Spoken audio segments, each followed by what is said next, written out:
നൂറ്റാണ്ടുകളായി കാനഡയിലെ ന്യൂ ബ്രോൺസ്വിക്കിലെ മിറാമിച്ചി എന്ന പ്രദേശത്തെ വേട്ടയാടുന്ന നിഗൂഢമായൊരു പ്രേതകഥ.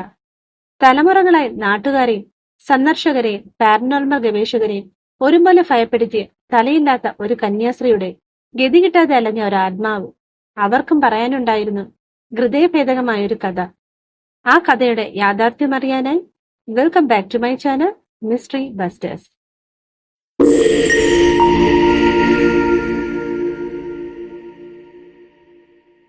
ഫ്രഞ്ച് കാനഡയ്ക്കും ബ്രിട്ടീഷ് പ്രദേശങ്ങൾക്കുമിടയിൽ സ്ഥിര താമസമാക്കിയ ഫ്രാൻസിൽ നിന്നുള്ള കോളനി നിവാസികളായിരുന്നു അക്കാഡിയന്മാർ. 18-ാം നൂറ്റാണ്ടിൽ ബ്രിട്ടീഷുകാരും ഫ്രഞ്ചുകാരും തമ്മിൽ ആ നാടിനു വേണ്ടിയുള്ള ഒരു യുദ്ധമുണ്ടായി.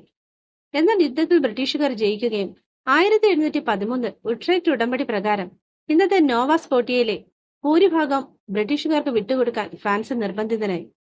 അതിനാൽ ഫ്രഞ്ച് കോളനിയിലെ അക്കാഡിയയിലെ നിവാസികളെല്ലാം ന്യൂ ബ്രോൺസ്വിക്ക് എന്ന പ്രദേശത്തേക്ക് മാറാൻ നിർബന്ധിതരായി.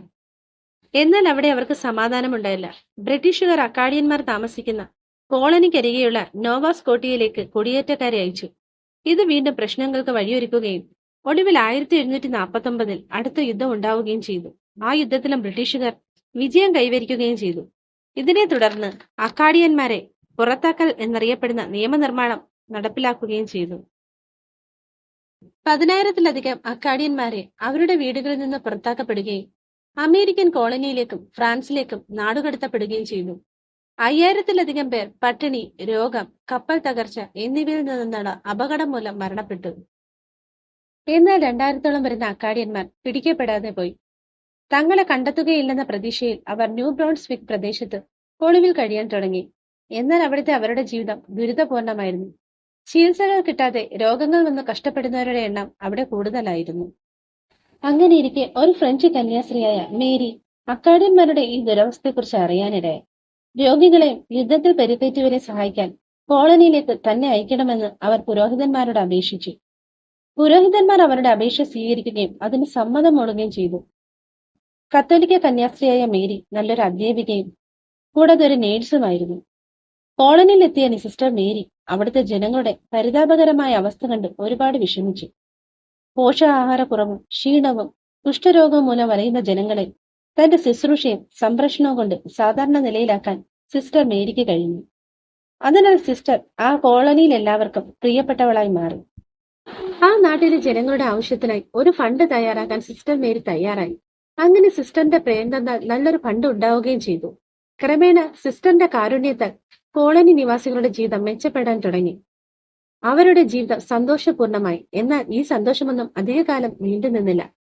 ബ്രിട്ടീഷുകാർക്ക് അക്കാഡിയന്മാരെ കുറിച്ച് അറിവ് ലഭിച്ചതായി ഒരു വാർത്ത പരന്നു.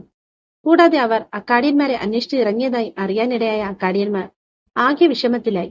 അവർ തങ്ങളെ കണ്ടുപിടിക്കുകയാണെങ്കിൽ തങ്ങളുടെ വിലപിടിപ്പുള്ള ആഭരണങ്ങളെല്ലാം അപഹരിക്കുമെന്ന ഭയം കൊണ്ട് കോളനി നിവാസികൾ അവരുടെ സ്വർണ്ണാഭരണങ്ങളെല്ലാം ശേഖരിച്ച് സിസ്റ്റർ മേരിയെ ഏൽപ്പിച്ചു. മാസങ്ങൾ കൊണ്ട് സ്വരൂപിച്ച തുകയ്ക്കൊപ്പം സിസ്റ്റർ മേരി അവർ നൽകിയ സമ്പാദ്യവും ആരും കാണാതെ രഹസ്യമായൊരിടത്ത് കുഴിച്ചിട്ടു. കുറച്ചു ദിവസങ്ങൾ കഴിഞ്ഞ് ഒരു രോഗിയെ പരിചരിച്ചതിന് ശേഷം രാത്രിയുടെ മറവിൽ മടങ്ങി വരികയായിരുന്ന സിസ്റ്റർ മേരി പെട്ടെന്ന് തന്നെ ആരോ പിന്തുടരുന്നതായി അവർക്ക് തോന്നി. അവർ ഭയത്തോടെ മുന്നോട്ട് നടന്നു. പെട്ടെന്ന് കുറെ ആളുകൾ സിസ്റ്ററിന്റെ മുന്നിലേക്ക് വന്നു നിന്നു. അവരിൽ ഒരാൾ തന്റെ കയ്യിലിരുന്ന വാളെടുത്ത് സിസ്റ്ററിന്റെ നേരെ നീട്ടിക്കൊണ്ട് എവിടെയാണ് ആ വിലപ്പെട്ട വസ്തുക്കൾ ഒളിപ്പിച്ചതെന്ന് ചോദിച്ചു. ഈ ചോദ്യം കേട്ട് ഭയത്തോടെ സിസ്റ്റർ തനിക്കറിയില്ല എന്ന് മറുപടി പറഞ്ഞു. എന്നാൽ അവർ വീണ്ടും സിസ്റ്ററിനെ ഭീഷണിപ്പെടുത്തിക്കൊണ്ട് തങ്ങളുടെ ചോദ്യം ആവർത്തിച്ചു. എന്നിട്ട് സിസ്റ്റർ തനിക്കറിയില്ലെന്ന് വീണ്ടും മറുപടി പറഞ്ഞു.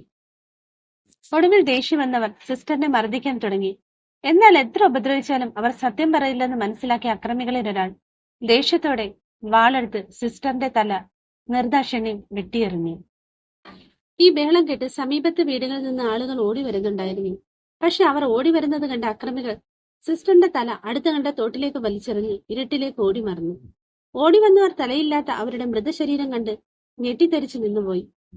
അവർ സിസ്റ്ററിന്റെ തലയില്ലാത്ത ശരീരവുമായി തിരികെ പോയി. എന്നാൽ അടുത്ത ദിവസം അവർ അവിടമാകെ ശിരസിനെ തിരച്ചിൽ നടത്തിയെങ്കിലും കണ്ടെത്താനായില്ല. ഒടുവിൽ സിസ്റ്ററിന്റെ മൃതശരീരം ഫ്രാൻസിൽ കൊണ്ടുപോയി അടക്കം ചെയ്തു. എന്നാൽ ഒരിക്കലും സിസ്റ്ററിന്റെ കൊലപാതകികൾ ആരാണെന്ന് കണ്ടുപിടിക്കാൻ കഴിഞ്ഞില്ല. സിസ്റ്ററിന്റെ കൊല നടന്നതിന് പിന്നാലെ ആ കോളനി നിവാസികളിൽ ചിലർ അവരുടെ മൃതശരീരം കണ്ടെത്തിയ വഴിയിലൂടെ ഒരു കറുത്ത രൂപം നടക്കുന്നത് കണ്ടതായി പറഞ്ഞു. അങ്ങനെയിരിക്കെ ഒരു ദിവസം രാത്രിയിൽ ആ വഴിയിലൂടെ പോവുകയായിരുന്ന ഒരാൾ ഒരു രൂപം കാട്ടിൽ നിന്ന് തന്റെ നേർക്ക് നടന്നു വരുന്നത് കണ്ട് അയാൾ അവിടെ തന്നെ നിന്നു. എന്നാൽ ആ രൂപം തന്റെ അടുത്തെത്തിയപ്പോൾ അതിന് തലയില്ലെന്ന് മനസ്സിലാക്കിയ അയാൾ നിലവിളിച്ചുകൊണ്ട് തിരിഞ്ഞോടി. അപ്പോൾ ആ രൂപം അയാളോടായി വിളിച്ചു പറഞ്ഞു, എന്റെ തല എവിടെ? ഇത് കേട്ട് അയാൾ തിരിഞ്ഞു നോക്കാതെ പ്രാണനും കൊണ്ട് ഓടി രക്ഷപ്പെട്ടു. അടുത്ത ഏതാനും നൂറ്റാണ്ടുകളിലും തലയില്ലാത്ത സിസ്റ്ററിന്റെ രൂപം മിറാമീച്ചിൽ അലഞ്ഞു നടക്കുന്നത് കണ്ടതായി മിക്കവരും അവകാശപ്പെട്ടു. എല്ലാവരോടും ചോദിക്കാൻ അവർക്കൊരു ചോദ്യമേ ബാക്കിയുണ്ടായിരുന്നുള്ളൂ, എന്റെ തല എവിടെ? സിസ്റ്റർ മേരിയുടെ സാന്നിധ്യമുണ്ടെന്ന് പറയുന്ന പാലത്തിൽ പലപ്പോഴും രാത്രികാലങ്ങളിൽ ഒരു കറുത്ത രൂപത്തെ കണ്ടതായി പലരും പറഞ്ഞു. കൂടാതെ അവിടെ വീശുന്ന കാറ്റിൽ പ്രേത ശബ്ദങ്ങളും കേൾക്കാറുണ്ടെന്നും അനുഭവസ്ഥർ പറയുന്നു. സിസ്റ്റർ മേരിയുടെ ചരിത്രത്തിൽ എത്രത്തോളം സത്യമുണ്ടെന്നറിയില്ല. എന്നാലും ഇന്നും അവിടെ സിസ്റ്ററിന്റെ പ്രേതമുണ്ടെന്ന് വിശ്വസിക്കുന്നവരാണ് ഏറെ. അതിനാൽ അവിടെ പാരനോർമൽ ഇൻവെസ്റ്റിഗേറ്റേഴ്സിന്റെ സ്ഥിരം സന്ദർശക കേന്ദ്രമാണ്. പ്രേതങ്ങൾ എന്നത് യാഥാർത്ഥ്യമാണെന്ന് പലരും വിശ്വസിക്കുന്നു.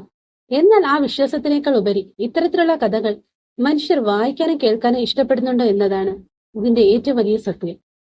പ്രേതം എന്നത് സാധാരണമായ ഒരു അസാധാരണ പ്രതിഭാസമാണെന്ന് വിദഗ്ധർ അഭിപ്രായപ്പെടുന്നു.